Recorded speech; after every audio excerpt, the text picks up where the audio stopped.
When it comes to investing, legends like Warren Buffett, George Soros, and Stephen Cohen often come to mind. Yet there's one name that stands out, casting a shadow over even these well-known titans: Jim Simons. To the general public's viewpoint, Simons might seem like an unlikely candidate for the title of the greatest trader of all time. But once you delve into his story, you realize there's no one who holds a candle to his achievements.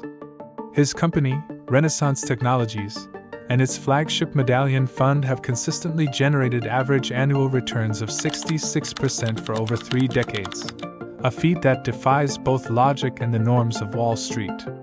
Imagine this: if you had invested just $100 in Medallion back in 1988, 30 years later, you'd have seen your investment balloon to nearly $400 million. How did a mathematician with no traditional finance background accomplish what others couldn't even dream of? This is the story of how Jim Simons, a man with a relentless drive and a mind that never stopped searching for patterns, revolutionized investing and became the greatest trader who ever lived.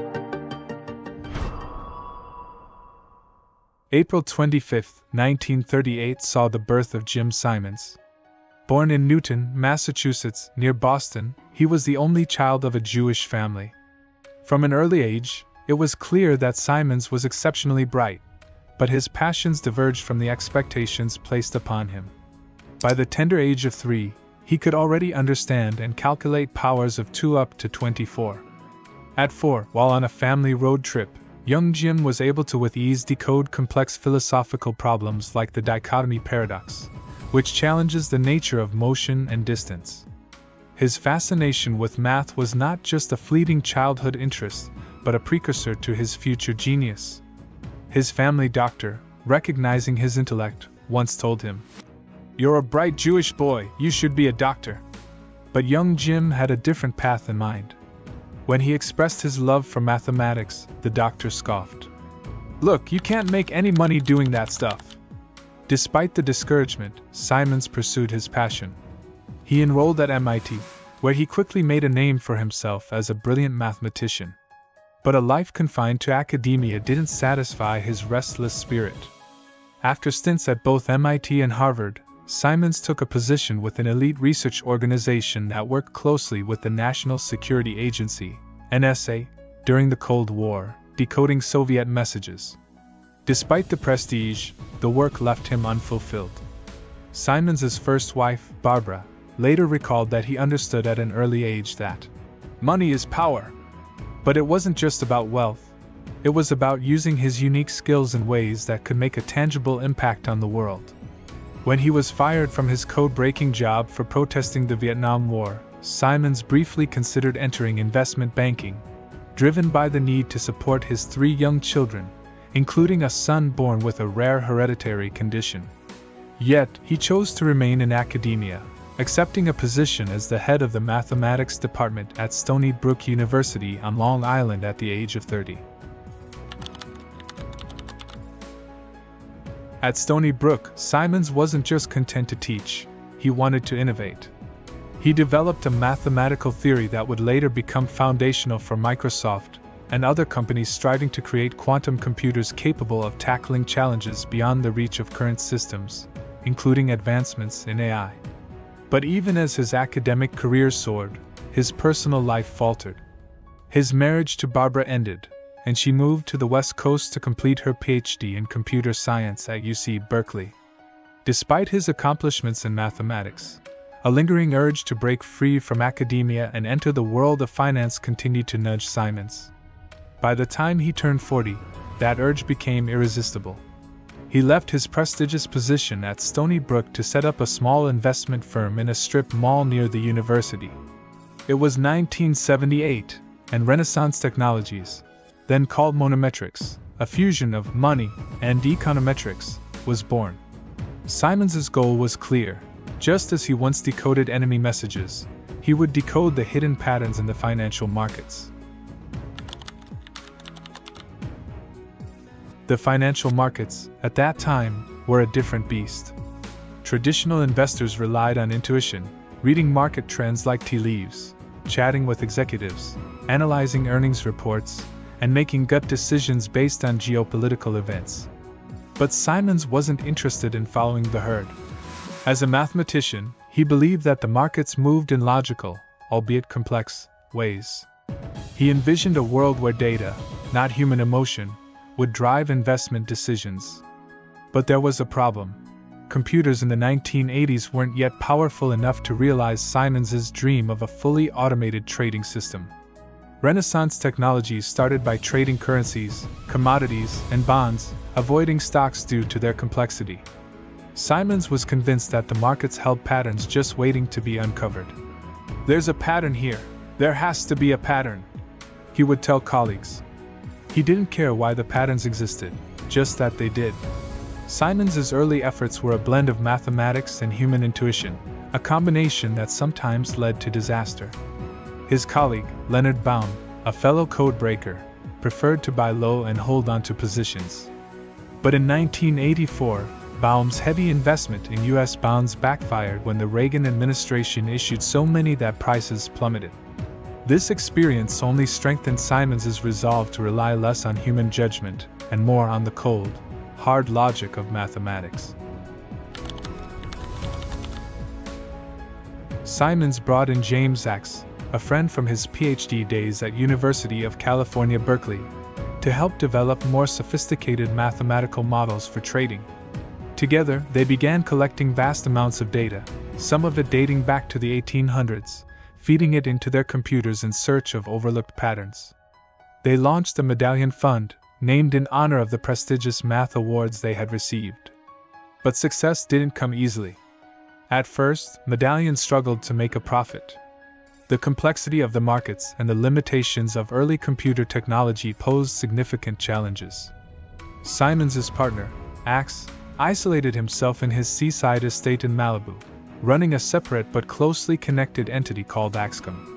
But Axe's preference for long-term trades clashed with Simons's vision of short-term, rapid-fire trading. The breakthrough came when Simons bought out Axe's share of the business and brought in Elwyn Berlekamp, another former code breaker. Berlekamp re-engineered the trading system to focus on short-term trades, figuring that if you trade a lot, you only need to be right 51% of the time. This approach, which many traditional investors scoffed at, proved to be revolutionary.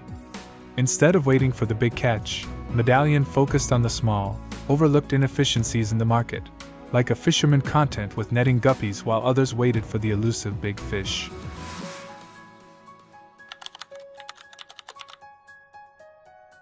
By 1990, after a decade of tweaking algorithms and improving computer processing power, Renaissance Technologies began to see the fruits of its labor. The Medallion Fund posted gains of 58% after fees, but Simons wasn't satisfied. He wanted 80% returns, a goal that many thought was insane. Berlekamp, exhausted by the relentless pursuit of perfection, returned to teaching at UC Berkeley. Simons bought out his share and continued to build his team, recruiting top talent like Henry Laufer, a mathematician from Stony Brook who revolutionized their trading models by dividing the trading day into 5-minute intervals. Renaissance's models became so effective that the team started to trust their algorithms implicitly, even when the trades didn't seem to make sense on the surface. But despite their growing success, Renaissance was still a relatively small firm, managing only $45 million after a decade in business, a fraction of the assets controlled by rivals like D. Shaw. Simons knew that to truly leave a mark, Renaissance needed to conquer the stock market. But before he could embark on this new journey, tragedy struck.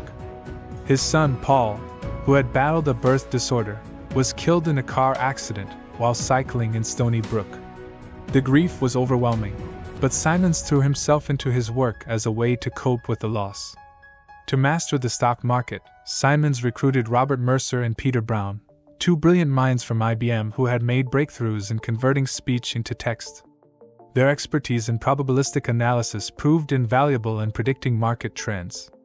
In 1995, they introduced a fully automated stock trading system, a behemoth of 500,000 lines of code.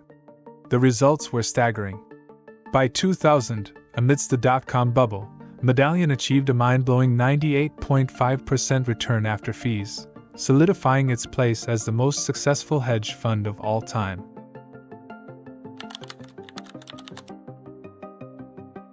As Renaissance Technologies grew, so did the fortunes of its employees. Medallion became exclusive to those within the firm, closed to outside investors, and capped at $10 billion. The wealth generated by Simons and his team was so significant that they bought up numerous mansions in a neighborhood that came to be known as Renaissance Riviera. Yet, the exact methods behind their success remained a closely guarded secret, with employees bound by strict non-disclosure agreements. Even as other firms on Wall Street scrambled to crack the Renaissance Code, Simons continued to innovate.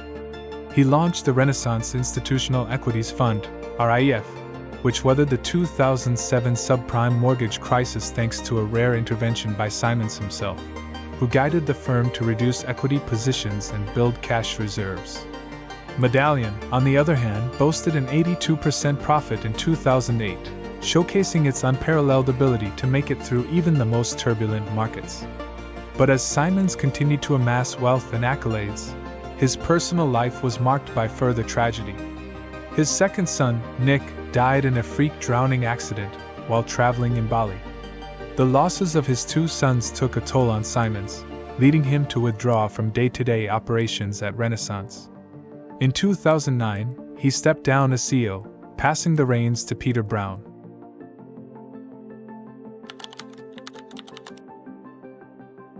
Stepping back from Renaissance allowed Simons to focus on philanthropy and personal passions.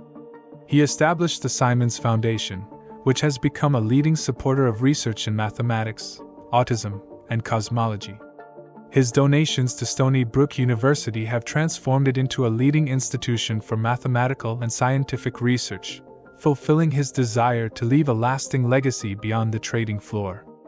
Simons' personal life, though marked by tragedy, was also filled with passion and luxury. He owned a $100 million yacht named after the lost city of Atlantis, and continued to fund cutting-edge research into the origins of the universe.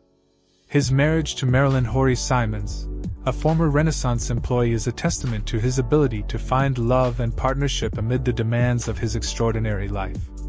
She also served as president of the Simons Foundation from its inception in 1994 until 2021.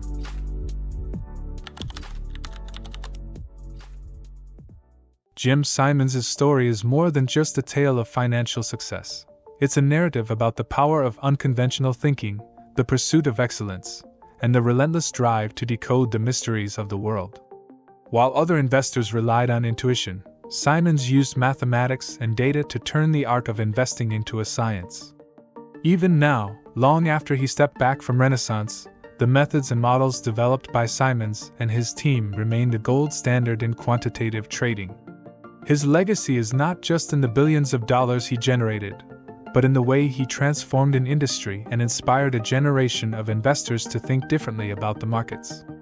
Jim Simons may be an enigma, a man whose mind works in ways that few can comprehend, but his impact on the world of finance, science, and philanthropy is undeniable. As we look to the future, the lessons of his life, about persistence, innovation, and the relentless pursuit of understanding, will continue to resonate, not just on Wall Street, but in every field where human ingenuity seeks to unlock the secrets of the universe. From your own point of view, what do you think was Simons' greatest secret towards success? If you enjoyed this video, be sure to click the like button and subscribe to see more videos just like this. Thank you for watching. Until next time, stay blessed.